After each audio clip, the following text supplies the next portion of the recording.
Mohon perlihatkan kepada segmen hadirin ketiga dan juga untuk kepada kami pendalaman visi misi paslon melalui pertanyaan dari panelis.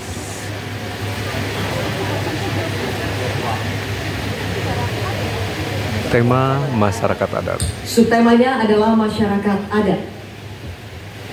Selanjutnya kami persilakan panelis Ibu Ruka Sombolinggi SPMA untuk mengambil undian daftar pertanyaan dari dalam wadah.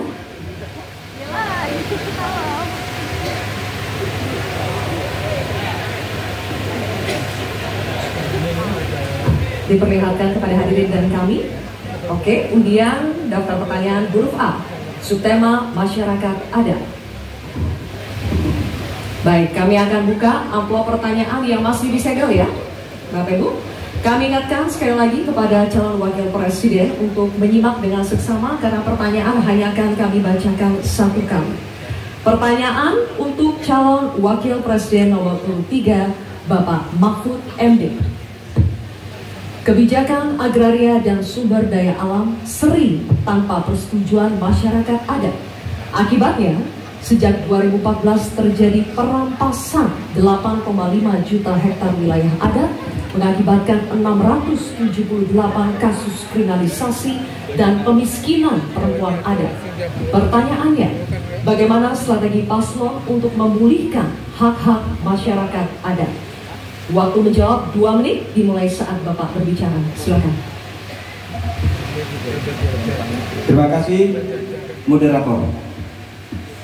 Saya ingin memulai masalah ini dengan pengalaman bahwa saat ini di tahun 2024 ini berdasar rekapitulasi yang dibuat oleh Kemenko Polhukam dari 10.000 pengaduan itu 2.587 adalah kasus tanah adat. Jadi ini memang masalah besar di negeri ini. Ada orang yang mengatakan aturannya kan sudah ada, tinggal laksanakan, Anda semudah itu. Justru ini aparatnya yang tidak mau melaksanakan aturan. Akalnya banyak sekali. Itu 4 hari yang lalu ketika kami ketemu di KPK, saya ulangi. KPK mengatakan itu banyak tuh penguasaan tanah, tapi izin-izin tambang sudah dicabut nih. Saya di pengalaman saya juga ada sudah dicabut oleh Mahkamah Agung, tidak dilaksanakan sampai 1,5 tahun. IUP tadi yang dikatakan oleh Mas Gibran. Ada perintah dari Mahkamah Agung tuh IUP yang bisa dicabut, ini vonis sudah inkrah. 1,5 tahun tidak jalan. Ketika kita kirim orang ke sana, petugasnya tiba-tiba dipindah. Yang baru ditanya, kami tidak tahu. Padahal isu-isu terjadi eksploitasi terhadap tambang-tambang nikel kita, misalnya. Nah, oleh sebab itu, kalau ditanyakan apa yang harus kita lakukan, strateginya adalah penertiban birokrasi pemerintah dan aparat penegak hukum.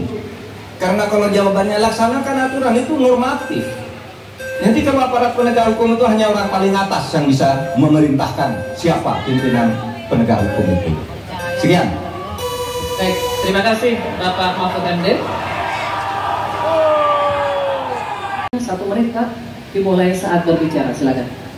Iya, terima kasih.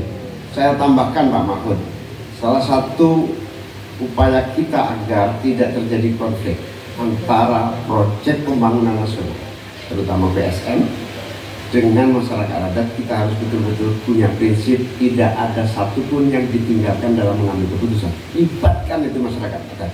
Menghormati masyarakat adat bukan memakai pakaian adat setahun sekali 17 Agustus. Menghormati masyarakat adat adalah memberikan ruang hak wilayah mereka, hak budaya mereka, hak spiritual mereka, hak dan kewenangan mereka menentukan cara membangun. Dengan cara penghormatan itu, saya kira Pak Mahfud, apa yang saya sampaikan tadi bisa berjalan dengan lancar. Problem-problem bisa diatasi dengan baik. Karena itu dalam catatan saya, tempat saya catat supaya tidak salah, karena ini bagian dari agar kita tidak salah jalan dalam melaksanakan pembangunan kita. Baik, Pak Muhammad, terima kasih. Dan selanjutnya Tenang ya. Kami akan persilakan calon wakil presiden nomor urut 2 Bapak Gibran Raka Buming Raka untuk menanggapi. Waktunya sama 1 menit dimulai saat berbicara. Silakan. Baik, terima kasih Prof. Mahfud. Sebagai seorang ahli hukum, Prof. Mahfud pasti paham bahwa RUU Masyarakat Hukum Adat ini masih kita usahakan untuk didorong. Sekarang juga sudah ada Perpres 28 tahun 2023. Ini sudah ada 1,5 juta hektar hutan adat yang sudah diatur.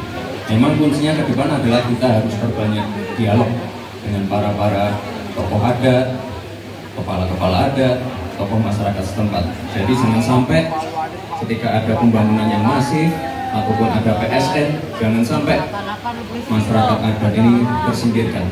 Justru harus dirangkul dan diberikan manfaat yang sebesar-besarnya, terutama untuk masyarakat lokal, pengusaha lokal, umkm lokal, dan termasuk masyarakat adat setempat. Terima kasih. Baik, masih ada waktunya Pak Gibran? Cukup? Oke, baik, terima kasih. Nanti ada waktunya Bapak Ibu. Kita lanjut dulu ya. Kita lanjut dulu. Bisa kita lanjut ya? Oke, ya? terima kasih ya. Kita lanjut Terima kasih. dulu. Kita akan kembali dulu ke Pak Mahfud MD, calon wakil presiden nomor urut 3 untuk merespon tanggapan dari calon wakil presiden nomor urut 1 dan yang telah dikemukakan. Waktunya 1 menit, Pak Mahfud. Ya, Pak Mohaimin, di media saya itu ada tumbler. Tulisannya "No one left behind". Jangan ada satupun yang tertinggal. Dan itu yang saya lakukan. Kalau Bapak tadi katakan jangan ada yang tertinggal dong.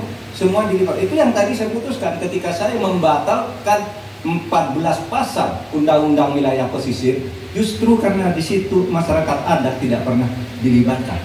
Sehingga mereka coba. Sekarang ini masyarakat adat yang ada di hutan-hutan di Kalimantan Timur itu 20.000 orang tidak bisa memilih karena tidak punya KTP. Kenapa tidak punya KTP? Karena katanya dia menghuni hutan negara. Karena hutan negara tidak boleh ada penduduk di situ. Padahal dia sudah puluhan tahun di situ. Nah, tentang RUU Hukum Masyarakat Hukum Adat, maka sudah masuk di dalam program kami, divisi kami. Memang itu sesudah sejak 2014 tidak jalan, akan kita jalankan. Terima kasih. Baik, Pak Mahfud, terima kasih. Oke, Cukup.